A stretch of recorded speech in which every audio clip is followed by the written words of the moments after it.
I'll never understand how your first instinct as a content creator is like grab the phone and record yourself. Because how are you getting out of bed or whatever? And the first thing that runs through your head is, let me make a video. I mean, for me, this is a conscious effort because just now I was like, yo, I actually need to record myself getting out of bed, so let me try. But I don't know if it ever gets easier. I don't know if I want it to get easier. I don't know if that's some sort of vanity that I will be sharing into, where my morning focus becomes people seeing me on the screen or talking to myself on the screen. I don't know. It feels vain in some sense and shallow. But again, here I am doing it, pandering to the public. So maybe I'm the hypocrite. I don't know. That's for you guys to judge, right? But it is very interesting to me that people like this whole content creator thing feels like a social experiment to me in some sense. Where it's like I get to observe how my mind and my body reacts to some of these things I have to do.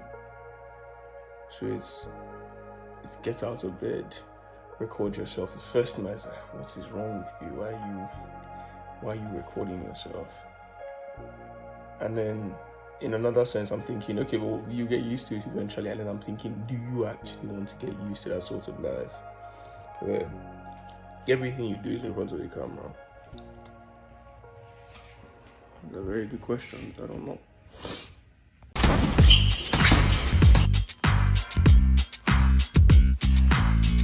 Jacob Ehi-Okose.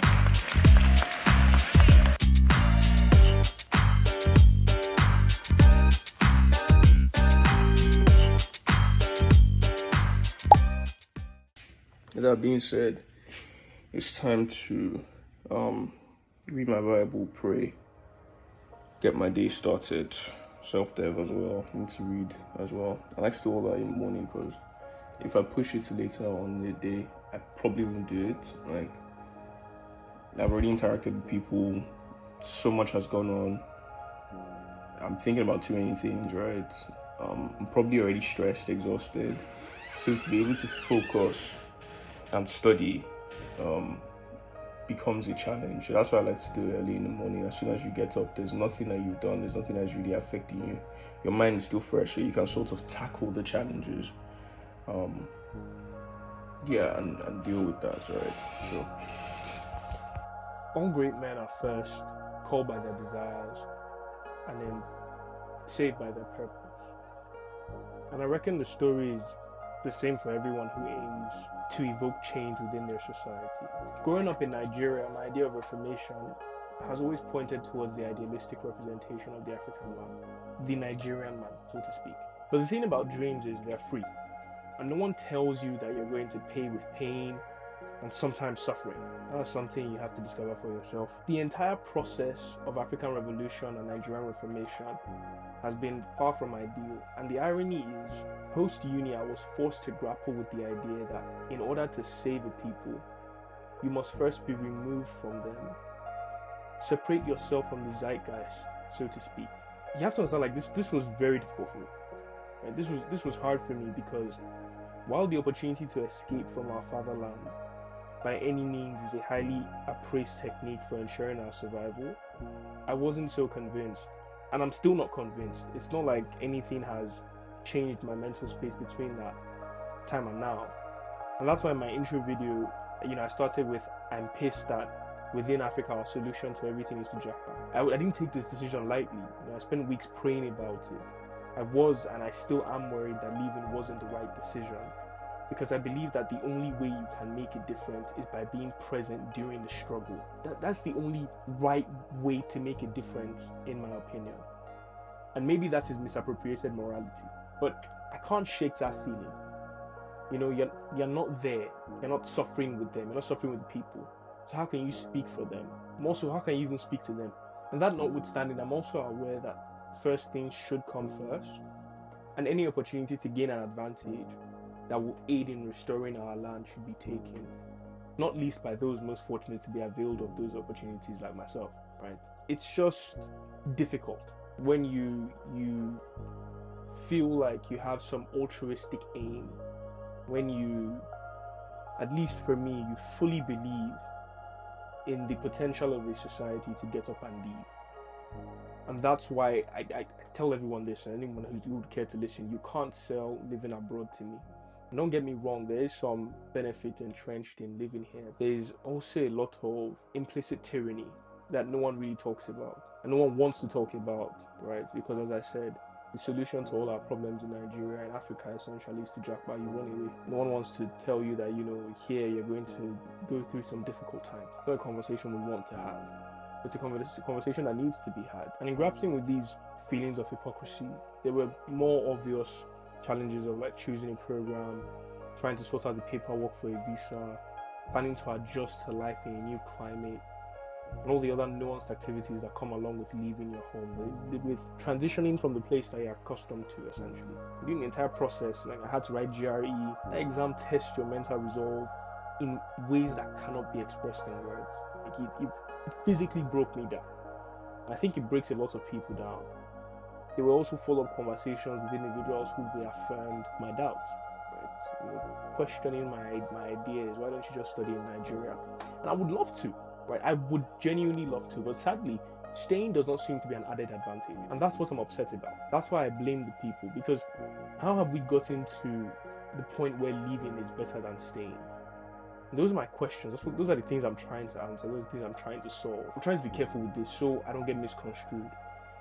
But the way I view democracy is, Abraham Lincoln was right. Democracy is a government of the people, for the people, and by the people. And you have to understand that whatever is happening at the top is a direct representation of the mores of the people at any given time. Essentially, what that means is the government is a true representation of the average Nigerian citizen. I sort of blame the people, because it's our mores, it's our values, our societal values that have brought us to this point where we can no longer run a democracy that is true. We can't run a government that is free, as devoid of corruption, essentially. Because the average Nigerian, by and large, is corrupt. And he has those tendencies with him. You have a conversation with any individual, right? Any average Nigerian, and you see them advocating, or at least defending the idea that any individual that gets to a position of power should usurp the available funds for themselves, and they should appropriate those funds for themselves. They should essentially steal. In plain language, they should steal, and then they defend it. It's part of the problem, and so I blame the people. And so when we talk about corruption, and when we say, oh, the biggest issue with Nigeria is corruption, who is corrupt is not Nigerian. And this is not me again trying to berate and attack. I'm trying to speak down on Nigerians or Nigeria as a country. But the truth is, we have to be honest with ourselves. If we're going to say corruption is a problem, and the reason that the Nigerian state currently as it is not working, is not functional because our politicians are corrupt, we also have to look inward and look at ourselves and say we are part of the problem. And so that's why I blame the people. That's why I blame the people. Because there is no one else to blame but ourselves. I think that's the first step. Like, we have to acknowledge that there's enough blame to go around, fair enough. But until we take responsibility for the issues and we actually start having conversations like this, then we're going to remain in perpetual darkness. We're just going to be circulating in chaos. There's going to be no answers to our problems. And so yes, I blame the people. That's what I mean by it. I blame the people because the people are to blame. Because the average Nigerian, in as much as he's hardworking, at the same time, he has no problem telling that if he was in government, he would steal for himself. He has no problems doing seemingly non-consequential crimes, even though every crime is consequential in its own sense. You see, the average Nigerian will tell you, oh, it's okay, I bypass lights, it's not that big a deal. And then we'll make jokes about it like it's funny. That's corruption at its lowest level, in its lowest form. That's corruption. But no one wants to talk about it. No one wants to address it. We say, oh no, it's okay for the average guy to do this, because the people at the top, they chop. You are part of the problem. Those are the things I'm trying to solve. Those are the things I'm trying to work on. Because there's more to us, right? And it's because of that I decided I wanted to do a master's in management. primarily because my hope is to adequately address the management crisis within Africa by reforming the minds of individuals, right? Like changing how they see themselves, and bringing about something more productive, bringing about a new vision, an enlightenment of some sort, a reawakening to who they once were and the potential that is evident within them. I think that's the first step. You change the mentality of the individuals within a place, and you're able to, hopefully, by and large, transform other people in tandem. Right? Those are the ideas I'm sort of toying with. I was toying with when I decided to pick management, because it's, can you manage system? Can you manage businesses to effectively thrive within, emerging economies? Can you be able to deal with the consequences of a lack of vision amongst your people? And can you give them something to hold on to? Right? And this is not me trying to go about, again, doing the self-appropriated leader thing, but those are the issues that we have at a foundational level within Nigeria. It's a lack of a shared identity, a lack of a common vision, right? And you see it in the people. Like, it's too obvious. I don't know. It's too obvious. Like, you see it in the carriage, in the conversations with other individuals, that they don't really see themselves as Nigerians. They see themselves first and foremost as their tribe and as individuals living within this dystopia that has been concocted by the white man. And that, by and large, is the problem. And so if you can't really learn how to manage these issues, manage the people, how then can you claim to have any potential solutions that will lead about to a change? Right? So masters in management. That, and the fact that I didn't want to do engineering anymore. I was tired of it. Like, Jesus Christ, goddamn, mechanical engineering almost killed me. So I had to do management. And in April 2023, I got admission to U of T. I started the visa process, which was another shebang. Like, at the time I was still in 500 level in Covenant University, so doing the whole visa process with final year project and exams was a lot. Like, it was very, very challenging, just trying to balance all that. I'm still grappling with these thoughts that I had. I shall manage to keep at it, mental health in hand, and it was complicated. I had a few delays with my visa processing, so I couldn't submit until like July, something like that.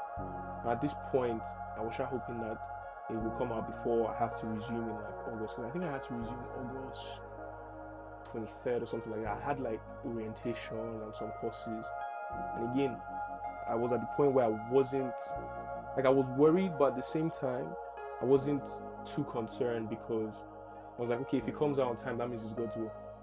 I was essentially lighting a fleece. If it comes out on time, it's God's will. But if it doesn't come out on time, then it's not God's will. I'm okay with it regardless, right? And I was already considering deferring for like a year, and so that led me to. I was just chill the entire period, just hoping, okay, if it's cool, if it happens, great. If it doesn't, great. And regardless, I will be fine, because I wasn't opposed to like taking a rest. And in hindsight, part of me actually feels like, because of the experiences I've had during the master's program and in the last 18 months, right, I feel like there are a lot of stories to tell. So maybe I should have actually taken that break. But again, there have been a lot of positives that have come from it. This is a far cry from me trying to come on here. I'm trying to clarify, my intention is not to come on here and say, oh, moving abroad is a terrible idea. But I just hate that it is the first thing that comes up when anyone is talking about a better life in Africa. Like, it shouldn't be the topic of conversation. And the people that were actually telling me, oh, yo, why don't you actually go to school in Nigeria, were people who, my friends who knew me, were aware of the fact that I had a passion for Nigeria and like Africa, and talking about reforming things and actually bringing about change. So wasn't even like the general consensus was, oh, it's a no-brainer for you to go. So I think, again, back to my point of like that's part of the problem. Crazy thing with my visa was, I got it like a day before I traveled, so that was another miracle on its own. That's why I was a bit calm. But like traveling, I was skeptically optimistic, which is sort of like a paradox, because on the one hand, I'm thinking, Jandin, yeah, I'm leaving, new country, great. But on the other hand, I'm unsure of the system. I'm not really a fan of living abroad. So I was just generally indifferent, I think on average, I was indifferent. think my mind was open to the possibility of growth, and I was happy about that. But the amount of work that I would have to do and the amount of obstacles I would have to surmount hadn't really dawned on me. Like I hadn't fully reconciled with how challenging it was going to be to move abroad. It was just, oh, I need to get a visa. There were some delays, like I said. Eventually, I get it a day before I travel. I actually had to buy my tickets in for itself because I missed like a week of school. Couldn't even go in August. I went in like September, right? So I missed a week of like actual 2 weeks of no, a week of classes. I think full week of classes. I was already behind, right? But it came like a day before I was supposed to travel. I bought the tickets without having my passport, which is a bit insane. But yes, don't do that. Actually, don't do that. It's a terrible idea. But at the time, that was just the move of faith, right? Like, okay, if it comes, I want to be prepared for it. I don't want to be caught unawares. And that was just me stepping out in hope because I had extensively prayed about it. So, but when I was leaving, I hadn't fully reconciled with just how difficult it was going to be. I don't think I even fully prepared self. Like, now I have friends that have, gone abroad since then. And I can see the amount of effort they put into it. Oh, they need to get this, they need to get that. I didn't do any of that. I literally came with like 1 suitcase, a few clothes, and like that was it. It was pretty basic. I didn't put much thought into it. And I didn't think much of the fact that I was moving my life because I guess I left a part of myself in Nigeria when I was going. I feel like this to me is just a very long visit. And that's the way I see it. That's still my mental picture. I didn't carry all my clothes. I left a bunch of things back home, things that I hope to go back and get. So that idea that I was leaving didn't fully settle. I don't think it still has settled. I still don't think I've left. Right? I still have a great affinity for the country. I still watch Nigerian news.